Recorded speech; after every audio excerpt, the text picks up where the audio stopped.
Mana O'zbekistonda eng ommabop bo'layotgan mashinalardan bittasi Lincoln 900. Yangi mashinani oldi o'ng tomonidan buribdi, kecha qorda sirpanib borib urgan. Qaranglar, buni mashinaga urmagan, adashmasam betonga ham nimagadir urgan, tuproq bo'yapti. Agar mashinaga ursa, menimcha mana bunaqa tuproqlar bo'lmasa kerak. Ya'ni ham Alloh bilguchi so'ramadi, ko'p savol bermadi, egasiga olib tashlagan. Buni remontini qilib berishimiz kerak, zapchastlarni zakaz qilib. Xo'p, mashina oldi o'ng tomonidan urilgan. Hozir bizada bilasizlar, remont bor, zapchast bor. Juda ko'p mashinalar urilgan. Mana Xitoy mashinalari bilan ishlaymiz.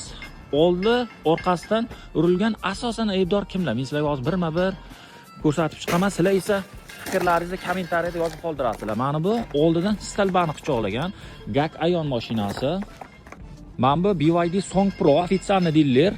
Nijniy udar bo'lgan bunda. Buni ham asosan nijniy udar ham bo'lgan. Babiyoga chiqib ketganmi? Oldi o'ng tomonidan urilgan. Ko'rdinglarmi? BYD Yuan Up mashinasi oldi chap tomondan urilgan. Qaranglar, ham nijniy udar bo'lgan, diskalari даже sinib ketgan. Buni qaranglar, diskasini. Yo'q bo'lib ketgan. Diskasini ko'rdinglarmi? Gak Ayon oldi o'ng tomondan urilgan bu ham. Zikr 001 2025 yangi mashina. Bu ham oldi o'ng tomondan urilgan. Qaranglar, airbaglari otilib ketgan. Bu ham BYD Yuan Up ofitsialniy diler, oldi chap tomondan urgan. Zikr 001 bu oldidan lopma-lop urilgan mashina bu ham. Qaranglar, bunga o'zi qora kapotlarni taqib, keyin bunga podgonga bo'yab yuboramiz. BYD Han orqasidan urilgan. Bu yoqda BYD Leopard 3 yangi mashina, airbaglari otilib ketgan buni ham. Mana ishlarni qaranglar. Rul hamma yoq airbag otilib ketgan. Polniy airbaglar otilib ketibdi bunda.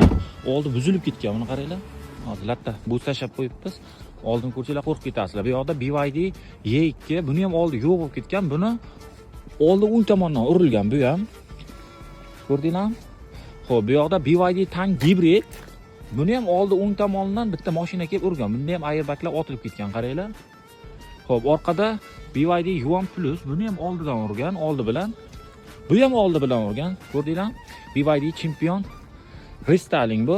Bu yoqda ko'zi BYD Chazordiki, mana bu yoqda mana buzilib ketgan Song Plus, mokriy asfalt.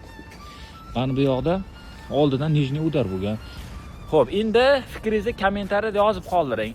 Asosan qaysi mashinalarda aybdor bo'ladi? Misol uchun, mana bu mashinada tangda aybi yo'q. Buni bu yoqdan kelib urgan. Endi olaylik, mana zikrlar asosan oldi bilan urgan-ku. Menimcha shu tezlikda upravleniya qilinmayapti. Ko'pchilik aytishi mumkin, endi nimaga buncha Xitoy mashinalari ko'p urilyapti, hammasi musor ekan deydi. Yo'q. Biz endi O'zbekistondagi juda katta bir servislardan bittasi, bizda ham juda ko'p butun respublika bo'ylab kelayotsa, Qozog'iston, Qirg'iziston, Tojikistonlardan ham keladi remont qildirishga. O'shaning uchun sizlarning ko'zlaringizga meni kuzatasizlar-ku. Ko'pdek ko'rinadi. Mening videolarim ko'proq tarqaladi, nimagadir bilmayman. Mabodoga kommentariyada siz yozib qoldiring, nima sababdan endi Xitoy mashinalari tez uriladi. Men o'ylashim bo'yicha tezlikda upravleniya qilolmaydi mashinalar asosan.